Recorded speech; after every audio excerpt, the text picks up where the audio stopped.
Greetings and peace. So I want to make an addition to the dietary law.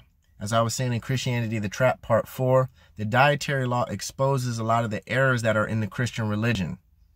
The Christian religion being on the left-hand side under lawlessness, essentially because they do not establish the commandments in Christ circumspectly. There's a history of the Native Americans in the southeastern United States keeping the dietary law.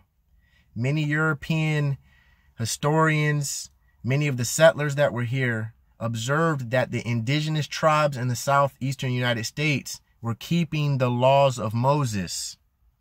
This is a history that is kept away from the public because they don't want us to understand the deeper realities of what happened with the indigenous peoples on these lands, North, Central, and South America, that they were actually God's chosen people.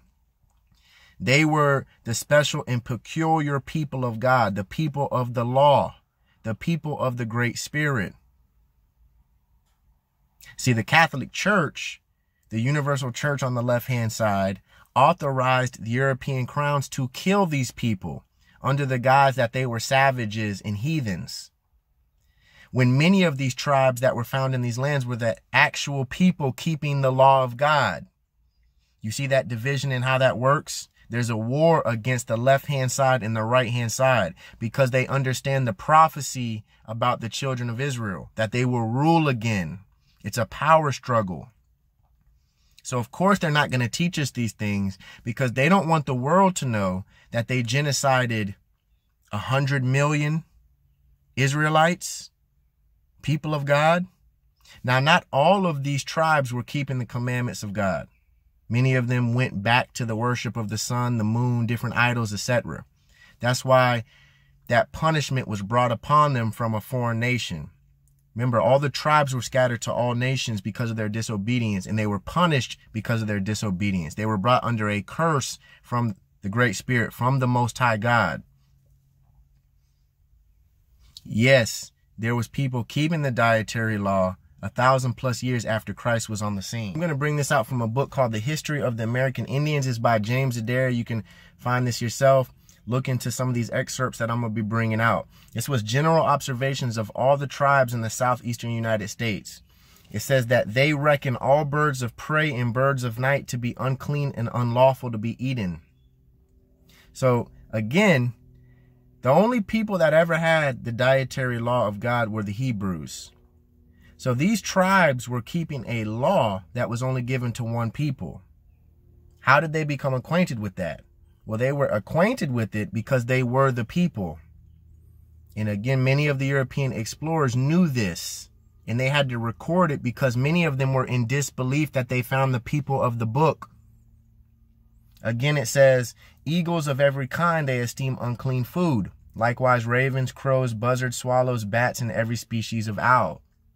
As I was saying in Christianity, the Trap Part 4, if I showed up at a feast and brought horse meat, cat, dog, some of these birds, vultures, crows, buzzards, people would be looking at me like I'm crazy.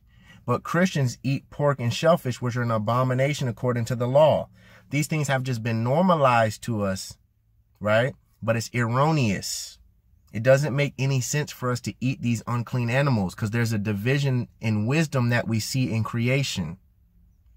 That was the law that God gave to his people, that the Great Spirit gave to his people.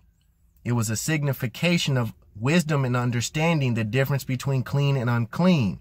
That was not done away with Christ. This is another one.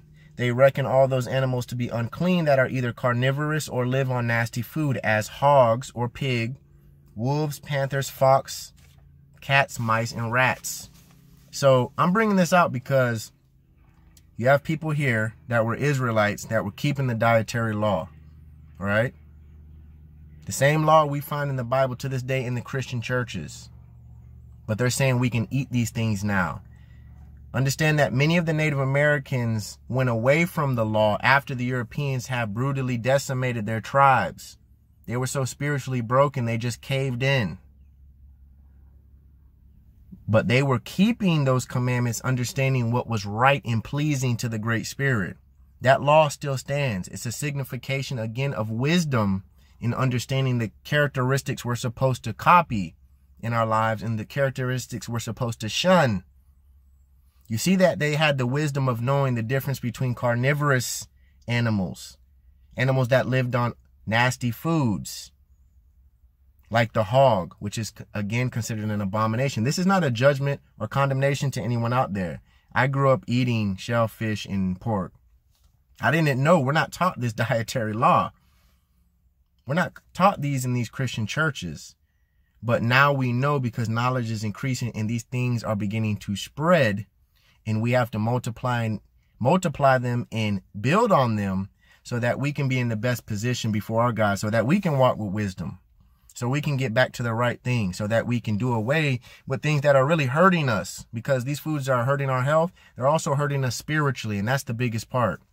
They're keeping us blind to understanding other things on this right-hand side of keeping the commandments in light of Christ, that law of faith. Again, not that performing one law is our righteousness, but faith in doing the right things is our righteousness. And now we have that access through Christ, him connecting us back to the Creator. So just something to think about. Let me know what you think. It's G.W.O.E. Until next time, peace.